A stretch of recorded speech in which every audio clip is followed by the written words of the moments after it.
Pernah tak kau baca buku sebelum tidur? Lepas tu esok pagi kau boleh ingat ayat tu bulat-bulat? Atau waktu study last minute tengah malam, tiba-tiba semua info lekat, macam otak buka pintu luas-luas? Benda ni bukan kebetulan. Sebenarnya, otak kita simpan memori paling kuat bila tidur cukup. Kenapa? Masa kita tidur, terutamanya dalam fasa deep sleep, otak mula buat kerja besar. Memindahkan memori jangka pendek ke memori jangka panjang. Bayangkan macam staf pejabat tengah kemas fail lepas waktu kerja. Fail penting, simpan dalam laci besi. Fail remeh, masuk tong sampah. Kalau kau tak tidur cukup, proses ni terganggu.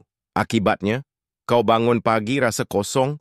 Apa yang kau belajar malam tadi, hilang macam tak pernah wujud. Nak tahu apa yang lebih menarik?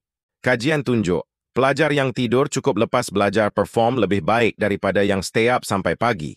Tidur bukan buang masa. Tidur adalah strategi otak untuk jadi lebih bijak.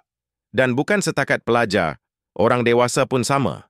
Kalau kerja, kau perlukan ingatan, analisis atau kreativiti, pastikan tidur tu priority, bukan backup plan. Pernah tak kau struggle hafal, tapi lepas tidur, tiba-tiba ingat semula? Komen, aku tidur terus genius. Dan kalau kau nak bantu otak jadi versi paling power, subscribe sekarang. Otak On. Hidupkan otak kau.